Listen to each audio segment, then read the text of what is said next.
wasiiro maamul goboleedyo ayaa ka soo tahriyay maamul goboleedyada oo gobolka Banaadir yimid si ay wax ka mid ah uga noqdaan agaasimo waaxid halkaasi oo la tuunsan yahay in lacagtu cagaarto dakhligu yaallo halka loo socdaana waa kista wasiiro maamul goboleedyo ayaa orod waxay ku soo galeen gobolka Banaadir iyagoo raadinaya xilal hoose oo ah agaasimo waaxidyo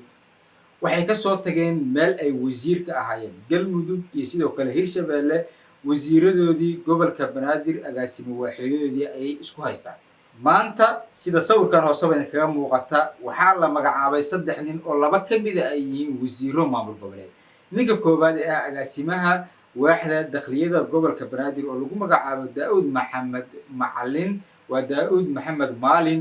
waa wasiirka dastuurka maamul goboleedka Galmudug wasaaradii dhameed ee sharciyada lagu dejinayay ee maamul goboleedkaasi ay madax ka ahay waa uu isaga soo tagay kadib markii jeeb xanuun halkaas uu ka yimid gobolka Banaadir waaxda dakhliga oo la aaminsan yahay in lacaga badan ay dhex socdaan oo laga yaabo in laga fikirayo in wax la isdoomarsiyo halkii sano ugu dambeysay lagu jiro dawladnimada ayuu soo fariistay waxaa la yaab leh ninkan intii muungaab magacaawnaawa dhowrkaasi asbuuc waxaa la dhahay xilkaasi ayuu raadinayay muungaab meel kasta uu tago hotel ha ahaato shir ha ahaato ninkan oo daba taagan gaariga meeshii muungaab lagu baakimo waa ka daba baakimanaya waxaa loo haystay ninkan inuu rabo gudoomiye ku-xigeenka gobolka Banaadir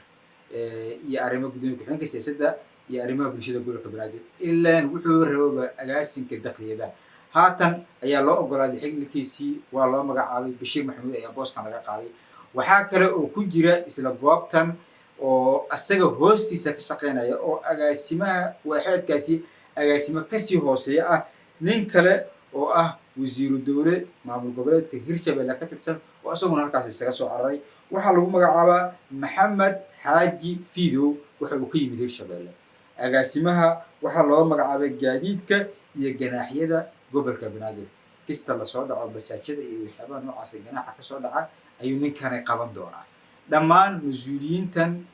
xilalkan ay ka soo tageen iyo kuwa ay u yimaadeen waxaa darajo ahaan hooseeya kuwa u yimaadeen kuwa ka tageen maamulka gobolka Banaadir waxa uu ka dhigan yahay maamul goboleedyada dalka ka jira wasiir ayay ka ahaayeen maamul goboleedaasi waa ay ka soo tageen hadda agaasimo waaxid ay yimaadeen qaarkood laama ay sii qabteen intaas oo dhan meesha loo socdo waxay tahay boosaskaasi waxaa la aaminsan yahay in dhaqaale yaallo oo lacag fiican ka soo xaroonayso oo canshuurta gobolka Banaadir meelaha ay ka timaado ay tahay sidaas daraadoodna loo kala ordayo in alaabtaasi la dhuuqo halka sano ee ugu dambaysa ee dawladnimada ee la kala cararayo siyaasadda loo kala cararayo qof kasta si uu soo laaban lahaa uu ka fikirayo dawladnimada soo socota si loo dhisi lahaa ka fikirayo ee aan la isla xisaabtamin ayaa la rabaa in gobolka Banaadir si fiican loo dhuuqo gudoomiye muungaab saaxiibo badan oo isagu uu leeyahay ayuu ka soo bixiyay gobolka Banaadir muddo 2 asbuuc oo joogay inta